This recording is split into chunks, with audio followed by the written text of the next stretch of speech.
So, let me say it again, Cam. I may be a superhero, but I'm also just a man who fell in love with the wrong woman. Just a man who fell for the wrong woman. Fell for the wrong woman. But out of crisis comes change. Out of crisis comes change. So I spent the last year really slowing down and reconnecting with myself. And I am very excited for everyone to meet the real me. There's something wrong with Homelander. There's something broken. He's lost his fucking mind. Love, mommy, daddy, and Aull.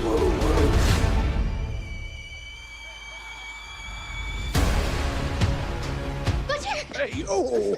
We've been on the straight and narrow all year. No killing Soups, no drinking. Even follow Hugh Campbell's orders without strangling him.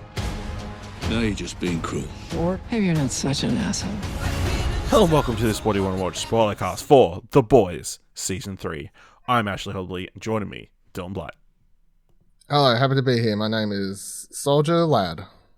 Soldier Lad, okay. So we're talking about the latest season of The Boys, so please we'll be really discussing anything and everything about the plot, themes, and ending of the series so far. So if you haven't watched it, come back later. Of course, it is streaming on Amazon Prime Video. It's Prime Video. Prime Video is the official.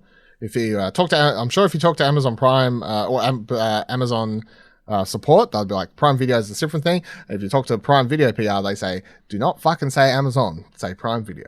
Well, they don't talk to me. So with that said, let's jump to our discussion of The Boys Season 3, developed by Eric Kripke, based on The Boys by Garth, Ennis, and Darick Robertson, directed by Phil Sgriccia, Julian Holmes, Nelson Cragg, and Sarah Boyd, written by Craig Rosenberg, David Reed, Anslem Richardson, Geoff Aull, Meredith Glynn, Ellie Monahan, Jessica Chou, Paul Grellong, and Logan Ritchey, starring Karl Urban, Jack Quaid, Anthony Starr, Erin Moriarty, Dominic McElligott, Jesse T. Usher, Laz Alonso, Chase Crawford, Toma Capone, Karen Fukuhara, Nathan Mitchell, Colby Minifie, Claudia Dommett, and Jensen Ackles. It's been a year of calm. Homelander subdued, Butcher works for the government, supervised by Hugh of all people, but both men itch to turn this peace and quiet into blood and bone. So when the boys learn of a mysterious anti-soup weapon, it sends them crashing into the Seven, starting a war, and chasing the legend of the first superhero, Soldier Boy. Dylan, you experienced this season a bit different to everybody else, but what did you think of Season 3 of The Boys? I think it's good fun. I think it's, especially once you get to the finale, especially the last episode, 2 episodes, however you want to look at it, I feel like it just feels a very lackluster sort of in the way everything's wraps up. The season ends and I'm like, cool, the needle's barely moved, I feel. We got a whole season and it very much feels like, okay. As much as my major complaint for this season is that Soldier Boy, as cool as Jensen Ackles is and has fun with this role and everything, the overarching story of him being in this season doesn't feel any too dissimilar to having Ayakasha's last season. She comes in for one season, she's gone. He comes in for one season, he's gone. Homelander by the end of the second season, you're he's a little bit eviler now, and he's pushing the boundaries a little bit. And at the end of the season, he's he's a little bit evil now. He blows the dude's head up in that last scene or whatever. The needle moves. It's we spent an entire season to go. That's my major complaint. The season's still a lot of fun. Still The Boys. It's still great to watch. I'm definitely not bored or whatever else. But I also think not killing Maeve pissed me off. Felt like a cheap out. More of my problems come from the finale. I feel the show's steam, building, and then the finale is just oh my cool. It was kind of a disappointing finale. And then what's my other major fucking complaint? I can't remember now. Something to do with another character. Can't remember. I'll come back to me. But anyway, yeah, I feel like it's a solid season. Just not by the time you get to the finale, I was a little bit lackluster. Very much feels like it's either stretched out. They're trying to. It feels like Prime, Amazon, whatever. They're just getting a little bit more out of this show without having the as creative way to extend it. It just feels like taking a very stretching that that Homelander story really thin to get to extend his arc over this season, where I'm like I was sort of not buying into it to a bit. Like, I feel like after the way the last season ends, I'm like, we should have got to where he is at the end of this season a lot faster. Like, I don't know if we needed a whole season to get there. I enjoyed it as well. I don't think I hated the finale as much as you did. I think it definitely has moved the world a bit forward from where we started the first start of the season. Of course, Homelander, Anthony Starr, still given fantastic performance. I think his progression over the season has been interesting in that is obviously been evil in a different way to the way he's been evil in the last couple of seasons. We definitely get, more Huey, like, trying to be more heroic and not just have blood and guts covering him every single episode that was a running thing in season 2. We do get the boys kind of disagreeing a lot more. Annie, a Starlight, is a bigger figure. I feel like she's fantastic this season as well. But I think the thing that kind of stood out for me for this season was like there was so much fantastic satire. Like episode 6, Herogasm, opens with a fantastic parody of the Gal Gadot Imagine All the People video. Which might be the highlight of the season for me. They already had A-Train do the Kendall Jenner Pepsi ad, and then of course you got Jensen Ackles doing a bunch of skits as Soldier Boy back in the day, parodies of different war movies and that kind of stuff. So yeah, all that kind of stuff worked for me. But I feel like we kind of blew up where they were at the end of last season, really quickly, especially in the opening with Huey. Obviously he's in his suit and tie, his job, but then of course he finds out Victoria is it Victoria? I cannot remember her name. I cannot head remember. blowy uppy lady. Yeah, I want to say Victoria. That she's obviously blowing people up real quick and quickly abandons his position in the government. I think the whole V thing, temporary V, is interesting. Especially seeing Butcher using it a lot.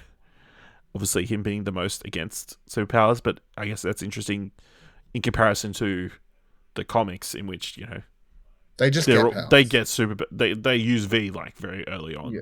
And they just turn into superheroes. They all become super strong and that kind of stuff, but yeah. Which is the thing, and that happens early. That happens within the first volume of the boys that they get. Yes, they get powers. So it's always been. I think interesting, it even Huey doesn't even agree to it. He just he doesn't. Yeah, they jab him. Yeah. I haven't read all of the boys. I don't think. No. Maybe I've read the first 5 or 6 volumes. I think, but yeah, that was the thing. I always found interesting because I watched the first season of the show, and then I started reading the comics after that first season, of course. And I read the first volume, and I'm like, well, already this comic is way different. Yeah. Way different because they got powers. I mean, they've done so much stuff with different characters. Oh, there's a lot different, but that's such a core, sort of integral part of the comic book is the fact that they're fight fire with fire. We're going to turn ourselves into superheroes. And then in this show it takes them to season 3, and they're temphy, So yeah, I mean, so it's been interesting to see Butcher grow this season and obviously delving a little bit more into his past with the mind episode where he's stuck in his reliving his childhood. And we get a little bit more. And his brother, his dad, Lenny, and all that. Even though we've had hints to that before. Also, the start of the season with his relationship with the kid, very sweet, and he just blows that up, and that ends up having terrible repercussions. So yeah, that was really interesting. Starlight just having to deal with Homelander. I think the interesting thing about Homelander this season is obviously him thinking taking over Vought will be the thing that fulfills him, or give him something, and then he gets it, thinks it'll just be super easy. He was meant to run this company, and him being shit at it. and it not being fulfilling in any way. I thought was really interesting, and like him very much being on edge all season, kind of like he's not like outright like telling people who's going to murder them. He's like being a bit more sneaky and manipulative this season. Then we had like A-Train having his whole crisis of conscience and like identity. Dealing with this racist dude, racist hero in his neighborhood who paralyzes his brother, ends up murdering him, and then ends up getting his heart, so now he can run again. It's like a whole fucked up whole thing. This whole storyline. Soldier Boy. I think this is like might be Jensen Ackles' best work. It's hard to say because obviously he was doing Supernatural for 15 years, so. What the fuck else has he ever done? Like he did My Bloody Valentine. Yep. And like that was great. Yeah. A season of Smallville. Yep, that's true. Yeah, that's true. Yeah. But his season of Smallville is literally he's still just playing the same character in Supernatural. Like there's nothing different about it. And My Bloody Valentine I have seen, but he just plays a typical like jock character. I think, he plays a character in a horror movie. Yeah. Yeah. So from what I understand, yeah. Yeah. So yeah, that was really enjoyable seeing him and like him playing like the bad version of Captain America, effectively. Like the fucked up version who doesn't care, who gets betrayed by his team and sent to live. It's the weird. It's actually he's Winter Soldier. Really, he's Captain America, but who got Winter Soldier. Yeah. And yeah, him having this ability to remove powers, which I thought was going to play a bigger role in the season. Like they were going to figure out what that power was or what that meant, how to harness that in some way, and the potential's still there because at the end of the season he's just locked away in a American prison. So, but yeah, seeing him all the time was fantastic, and like him fucking up all the. I mean, he isn't for half the season though. Like he is missing. I feel like that was a huge missed opportunity. It's like obviously he was built up in the marketing. It's like this vocal point. Characters. Yeah. But I don't think he's in it till what, like episode 4? Episode 4, and it's like very briefly. Yeah. Yeah. At the end. So I really enjoyed him and the whole team up. I didn't really need him to be Homelander's father. That just kind of added a weird wrinkle to it. And the weird that obviously the finale has that fight where they all end up turning against Soldier Boy. Because it's a shit fight too. Like that's the sort of annoying thing. It's like it's not even like a really good fight. It's a repeat of last season. Like Starlight comes in and like gets super strong and beats whoever. Yeah. But at least that was more emotional last season. You hadn't seen it before. They had the weight of the kid and the mother and all that sort of emotional tie-in and so I thought MM had an interesting arc this season of like him dealing with his own personal trauma and not wanting to pass it on to his daughter. Because he's got a Trump supporter of like his kid's new, or his ex's new partner is a Trump supporter. I mean, Homeland supporter. Homeland, like hard. Is he the guy who cheered at the end? Yeah, he cheered at that. That's him. That's he the thing. Starts that's the cheer. Yeah. Yeah, he's the guy who starts the cheer. Yeah. Yeah, so that's pretty scary. Yeah. So that's good. So yeah, it was good when he decked him. He deserves it. Yeah, absolutely. I mean, I understand, like, maybe you shouldn't do that in front of your daughter, but like, yeah. Dude deserved it. Like, yeah. Sometimes you gotta stick up for what's right, kids, you know. Like. Absolutely. Violence isn't always the way, but sometimes it is the way. It is. I enjoyed, like, I think it's interesting that they got rid of Stan Edgar, like, really early in the season. Whether that's because Giancarlo Esposito was, like, very busy and he didn't have time to do more boys. I feel like that might have been a factor into why he got... I don't think so. Like, I feel like... I don't know. I feel like it's just... Like, because he's still in it. Like, and he was barely in it. Like, first season he's like barely in it. Second season he's a little bit in it. He's fantastic every scene he's in. Still, you know. Him telling Homelander, you know, exactly what turns out to be true. That kind of stuff. We get Ashley, like, weirdly pulling hair out all season from the stress of the job. And, like, that... I mean, that final scene where like Homelander's just giving it to all of them and makes her take off the wig. Take that fucking wig off. It's like pretty hard to watch. I love Black Noir. So this was my other complaint. This is my other major complaint. Introduce such a cool story, give so much backstory to Black Noir, have this cool bunch of stuff like where cartoon characters. He has his characters. They're talking to him. You learn all about his backstory. Just dies. Bullshit. What else is? It was just like such a waste. I feel like they every other season you know nothing about him. This season they spend a bunch of time giving you a backstory and everything, and then Homelander kills him. I'm like, I don't know what the point of that was. Like, you should just keep him as like a nothing character. Because here's the thing. In the comic book, I don't know. Do you know in the comic books the difference between this and that? Because I feel like I can say this at this point. It doesn't matter because they're just. I saw how the comic book run ends. So yeah. So in the and this is the thing. This isn't a spoiler because Black Noir's dead. So it doesn't. They're not doing this in the TV show. But in the comic book... It is a spoiler for comic books if you want to read it. It is a spoiler for the comic book if you want to read it. That's true. So skip ahead. But in the comic book, Black Noir is always in the background, never really know anything about him, blah, blah, blah. Turns out he's actually a clone of Homelander that they made to kill Homelander if anything ever went sour, right? So that's and to me, it's like a whatever story for him in this. His story in this is a lot more interesting. I feel like everything they explain and like why he wears a mask now, and it's all because of Soldier Boy, and they like build up this cool thing where I'm like, man, my dude's gonna go fuck up Soldier Boy and probably die in the fight, but process. Like he's gonna have his revenge, and they just have Homelander kill him. I was like. Shock. Nothing. Like they just went for the like it was a waste. It pissed me off. It was such a waste of everything they'd done to like actually give him some backstory to have Homelander kill him. Like kill him, have him die in that fight with Soldier Boy at the end. But I feel like he needed to face Soldier Boy. Like that was. I thought that was the point. I thought the point of all the backstory was to have him face Soldier Boy. I mean, it's just the sad reality that sometimes you don't get to. Yeah, I know, but it's just like it's fucking waste. You made me watch all these fucking scenes. I do want them to do a spin-off where they just retell stories of the boys superheroes but with those cartoon characters, because that was they already did a cartoon spin-off, but I know, but not in that style with like animalized versions of them.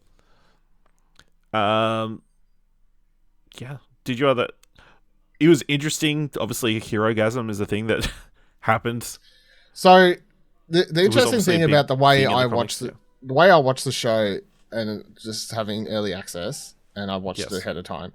The difference between that and the way the show coming out was that I watched that episode, I'm like, yep, cool, whatever. Episode, fun, yep. And then watching the lead up to the episode, having them tweet consistently and really build it up to be this massive event, like Herogasm happening. And I'm seeing all these things going, I don't get it. Like, the episode wasn't that special to me anyway. Like, that's the interesting thing, because I just watched it. I was like, yeah, whatever. Like, it's just an orgasm. Fuck superheroes. Cool. An orgy, you mean? Orgy. Yeah, what did I say? Orgasm. Right. I mean, both. Could buy both. Bit of both. So yeah, that was the there was an orgasm. It's true. Yeah. All over M. Yeah. All over M. Yeah. I mean, it's just like something you wouldn't expect to have seen on television. No. I mean, nothing like quite matches like the opening episode in which we did talk about on What to Watch, where a guy shrinks down and goes inside a urethra. Yep. And then sneezes and accidentally regrows up. Yep. That was great though. Still one of my favorite bits of the season. Such a good bit. Yeah. It was pretty good. Did you have any other highlights from the season? I feel like we've hit the majority of the cool parts. You had what's his face from Stranger Things come in as the who? You're like from Stranger Things, you know that show of 20 characters? Yeah, I know. The Legend, Paul Reiser came in and played the Legend. Who's is in the comics is obviously the guy who knows the history of everybody, but he's like the contact for Soldier Boy. I thought in the comics he's just making a bunch of references to old people that Huey has no idea about. It's like, I would have liked if they actually did the comic book version, because in the comics he's like this dude who does like comics, a room full. He does the comics and like these and whole rooms just like this place of comics, and he gives Huey like the comic books to explain the origin story of characters and like before they go try and hunt down these people to kill them or whatever. Yeah. So yeah, I mean, it's more realistic that he's the one who was behind like all the movies and that kind of stuff. So yeah. No, I got nothing. No. Okay, so where do we? I guess the Kimiko, Frenchie storyline as well. She loses her powers for a section. Frenchie's back under the control of little Nina for a little section. There's a whole messed up scene where he's chained up naked and like Kimiko just fucks people up. And she kind of accepts that she needs to be the monster, I guess, at the end of the season, like getting the powers back and everything. So I thought that was an interesting arc, and like obviously we get that musical moment, which was very sweet. They kiss. It's never really kind of addressed again, other because he gets kidnapped. No, I did enjoy their I like their arc this season. Like, yeah, again, it feels like it very subtly builds upon what we've seen. That's my problem with this season as a whole. I feel like everything's just a lot of subtle. It's a lot of like slow movement. There's a lot of I feel like there's a lot of slow movement behind the big flashiness of like these cool fights and like weird. Yeah. It's not that I don't like. There's a lot of shows I've watched that are slow paced. Like say, like for example, Better Call Saul is like one of my like favorite show, right? Slow moving show, but it justifies. Like I feel like it's all justified. Where my problem is, I don't feel like this needed to be a slow moving between the last season and this. Is my problem. Yeah. And then we also get the Deep, like being the Deep all season. Yeah, I didn't care for that. You didn't care for him wanting to have a threesome with an octopus? No. He's just like, he's just a nothing. What about him having to eat obstacles? That was kind of fucked up, I guess, but yeah. But like, I don't really care. Like, there's nothing, like, I don't like him, and I feel like the show's trying to make me like feel for him or whatever. I'm like, my dude like literally tried to rape or did rape. I can't remember. What did he or did it? Sounded like he. Yeah, he did. Forced himself. So he rapes Starlight in the first season, and now they're like, oh, like he's a likable character now. I'm like, no, I don't like him, but whatever. I mean, he still does shitty stuff, but he's the beaten down. Yeah. They're like, oh, he's getting picked on by the worst bad guy. I'm like, two wrongs don't make a right. Didn't your mum ever teach you? Like, yeah. All right. So where do we think we go next season? Obviously, it ends with Homelander zapping somebody's head off. Yeah, so Homelander's finally got the crowd to where... is cheering, and the kid is like almost smiling at that. Yeah, at the end. So Homelander's realized after this entire season of thinking that he can't like go too far, or else he won't get his votes or popularity. Like, so we're now at the stage where Homelander can just do whatever he wants. He realizes he can do that, and he's going to have people cheer for him. And now that, like, if anyone that goes against him, he can just kill them. I reckon the show to me, the show doesn't have much left in its legs. Like, I don't know how, like, at this point, and maybe that's the reason they stretched it out, because they wanted to get a few more seasons out of it. But, like, we're now at the point of Homelander where it's like, all right, well, he needs to die now. Like, he's going to just start killing anyone who disagrees with him. So this is the point where they'll bring out the Black Noir reveal in the comic book sort of moment. But I don't know what the equivalent or what's going to happen. Butcher's got like a couple months to live or whatever it was, So like, I feel like we're in the home run. We're in the home where there should only be one more season left in the show. I feel there's going to be more, but I feel like you could wrap the show up in a season if they wanted to. Yeah. I mean, it's been renewed for a fourth season. It isn't one of those situations where a fifth season's been announced. Yeah. I think there's definitely interesting threads they could go. Obviously, Annie's become part of the team. So that changes the dynamics. There's like 3 people left in the 7? Yeah. So they're the 3. They're the 3. I guess they're just going to have to hire a bunch of people. Yeah. Do more reality TV shows, I guess. Then I guess the other interesting thing is obviously Victoria becoming the nominee for vice president behind Dakota Bob, and what that potentially could mean going forward. I just feel like I would like them to move away from just being focused on Homelander And like, let's take out some other shitty side heroes as well. But that's the thing. In the comics, they spend so long doing that before getting the Homelander. The idea is that they build up. Yeah. But this show introduced Homelander as it. Like, Homelander's the goal from season 1. He's the and now we're only there. shitty hero. Yes. Yeah. So Yeah. They've sort of dug themselves into a hole a bit. Yeah. Whereas if they teased Homelander in the background in the first couple seasons consistently, you'd hear about him, you'd see about him, because that's what they do in the comics. Is like, this guy, like, we know he's a prick, but we can't get close to him, sort of thing. Then you could have got a lot more length out of the show, I feel. But the show went straight for the jugular. They're like, nah, Homelander, here we go, season 1, baby. Yeah. I mean, it'll be interesting to see what they do, how they try and raise the bar again. So, yeah. Anything else you want to say about the season of The Boys? Yeah. Nope. You hit it all. All right. Yep. Let us know what you thought of The Boys season 3 by going to explosion.com/Twitter or jump to our Discord at explosion.com/Discord. If you want to help us out here, or what do you want to watch, leave us a review on Apple Podcasts or on Podchase, or tell people about the show, or leave us 5 stars. Anywhere you can leave 5 stars. And if you like this episode, thought it was worth $1, head on over to our Ko-fi page at explosion.com/support. Thank you very much for listening. Until next time, keep watching stuff, I guess. The whole point of what we do is that no one should have that kind of power. For once, I leveled the fucking playing field. I show people the real me. I mean, they fucking love me.